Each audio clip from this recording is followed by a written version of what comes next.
ஞானசேகரன் வழக்கில் முக்கியமான விஷயம் என்னென்னா, அந்த சார் தப்பித்து விட்டார். அது நம்ம எல்லாரும் தெரிஞ்சுக்கிற விஷயம். அந்த சாருன்னு ஒருத்தர் இருக்காருன்னு நம்ம எல்லாமே கத்திக்கிட்டு இருந்தோம்ல, அந்த சாரை பற்றின விஷயம் எதுவும் இதில் வரல. எப்படி வரல? முழு தீர்ப்பு வரலையே அப்படின்னு நீங்கள் நினைக்க வேணாம்.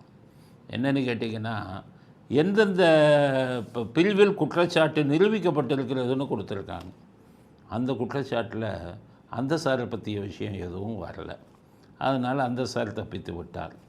அந்த சார் ஒரு குற்றவாளியை சேர்த்து விசாரிச்சிருக்கணும், அதுவும் விசாரிக்கலை. அதனால் அந்த சாரை தப்பிக்க வைத்து விட்டார்கள் காவல்துறையும் அரசியல்வாதிகளும் சேர்ந்து. இந்த வழக்கில் நிறைய இதெல்லாம் வந்தது. உயர் நீதிமன்றம் தானாக முன்வந்து எடுத்து உடனே விசாரிங்கன்னாங்க. 3 பெண் அதிகாரிகளை, உயர் அதிகாரிகளை போட்டாங்க. அவங்கள இது சென்னை காவல்துறையிலேருந்தே போட்டாங்க. அது எங்களுக்கு உடன்பாடு இல்லை. ஏன்னு கேட்டிங்கன்னா, கமிஷனர் முதல்ல என்ன சொல்லிட்டாரு, அந்த சார்லையும் யாரும் இல்லை, அவன் ஞானசேகரன் யார்கிட்டையும் ஃபோனில் பேசலை, ஃபோனு ஃப்ளைட் மோடில் இருந்ததுன்னாரு.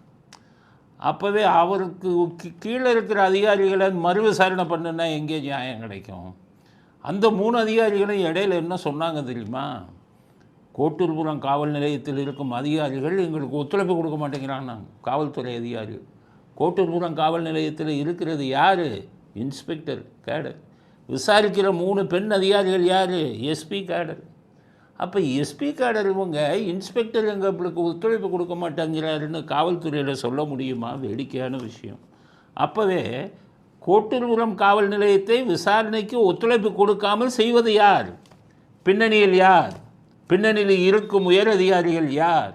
பின்னணியில் இருந்த அரசியல்வாதிகள் யார்? எதையுமே அந்த 3 பேரும் சொல்லலை. உயர் நீதிமன்றத்தால் நியமிக்கப்பட்டவங்களை. அப்புறம் கொஞ்சம் நேரத்தில் ட்ராக் மாறிச்சு. கொஞ்ச நாளில் அவன் அந்த வீட்டில் திருடினான், இந்த வீட்டில் திருடினான், அந்த நகையை திருடினான்னு வந்தது. அந்த சார் கடைசி வரை வரல.